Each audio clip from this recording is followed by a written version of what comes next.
A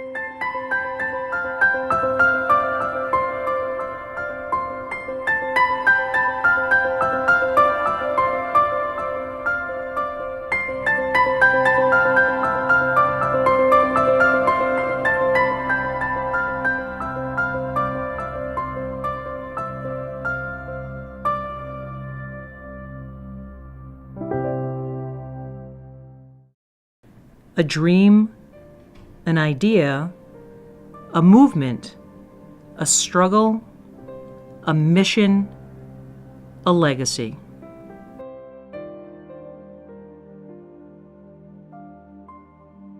It has been said that a woman's place is in the home. Her home is the world, her community. Fulfilling her life's purpose not only benefits her, but the generations to follow. The preservation of her experiences and accomplishments provides tangible evidence of her contribution to humanity. I think it's such an important part of American history, what women have done, and therefore an important part of world history. And the Hall is so important because in telling those stories, they provide examples that women today can live by. The Hall will be an archive, a collection of not just pictures and not just stories, but enabling other people to not only understand, but to relate to what's going on. I think that makes a huge difference because when Amelia Earhart, when they started, there wasn't a lot of that going on. So there was really, we knew about Amelia Earhart and her wonderful flight and everything, but you kind of didn't get the whole picture. So telling those stories, making people aware of them, educating the young, and even just passing the information on to the old. I think that's an incredibly important goal. I just think that it is very important to capture this history and have it there for the generations of women to come. It's very exciting that the legacy can go on, and those of us who are still around must see that it does continue. That it would help in the perpetuity of this movement. When young women hear of the accomplishments of pioneering women, often creative and controversial, they're encouraged to reach out themselves to meet the present unmet needs. But they need inspirational examples of women who have been heroines, now honored in the National Women's Hall of Fame. I think the Hall can become a reservoir not only of history, oral histories, video histories, but it can become a springboard to many other areas where women can accomplish things and help other women in many, many different fields. It will not only inspire them, I think it directly will give them the ideas and the inspiration. And because it is such a part of our history, that story needs to be told, and it is told in a unique way through the Hall.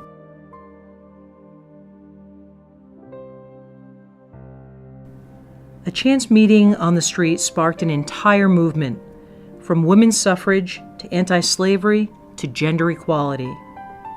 Seneca Falls, the birthplace of social reform in America. What made Seneca Falls the epicenter for nonconformist thinking? Quakers, abolitionists, human rights activists all found a place of acceptance and the environment to pursue such ideological quests.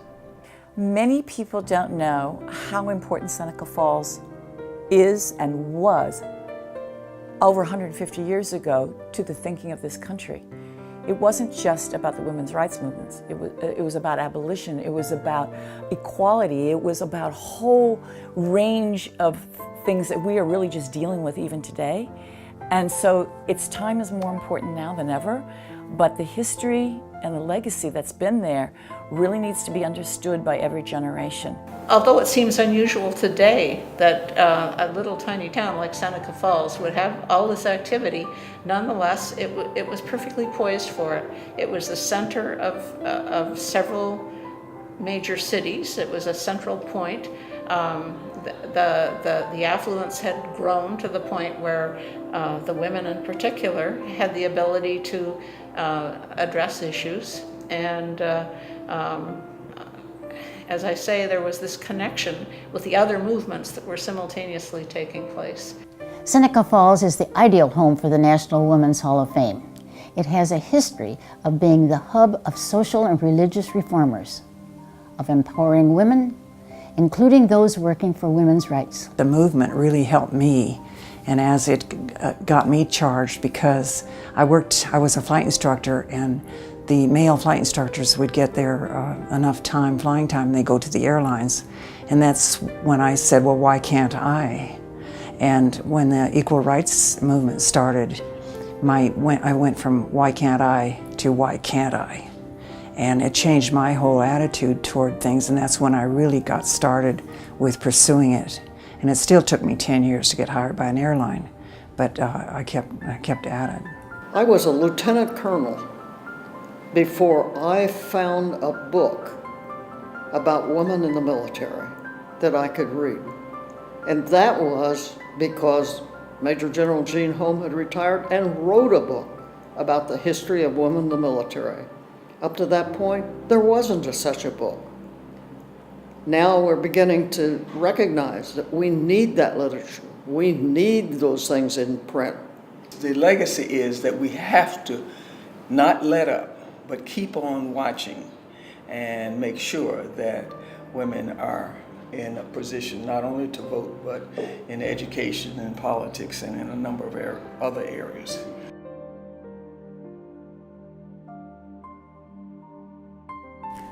Does the past shape our future?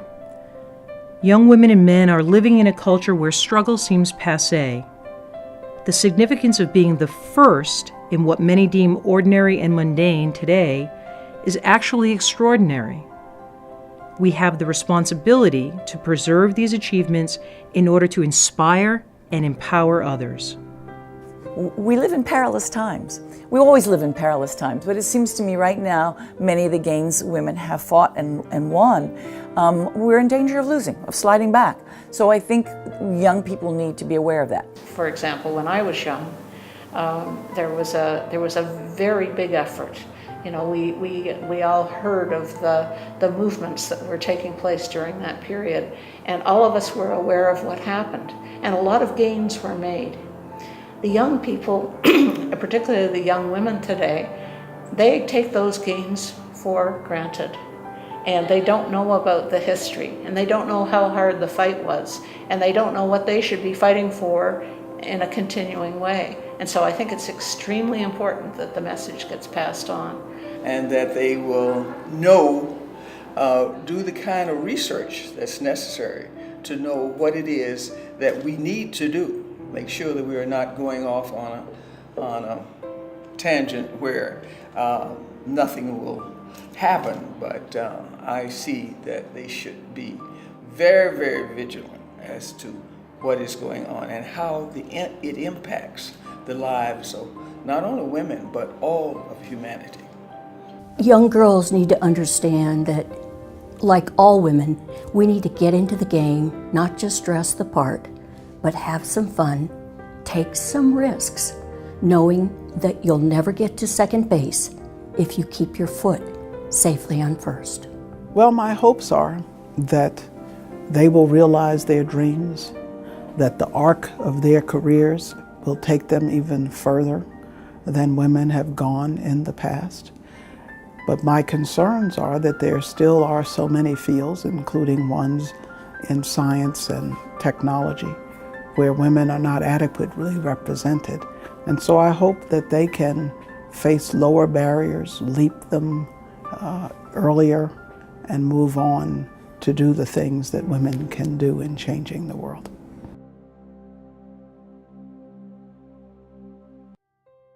Facing the chapel where it all began, a mill powering ideas, the new National Women's Hall of Fame will be a permanent, expansive facility that will educate everyone. As the African proverb states, educate a man and you educate an individual. Educate a woman and you educate a nation. The mission to inform, intrigue, and delight through thought-provoking, interactive exhibitions and dynamic seasonal programs, to become the center for great women. This is the Hall's ultimate vision. I think it's so essential that we know our history. And so much of women's history has been lost.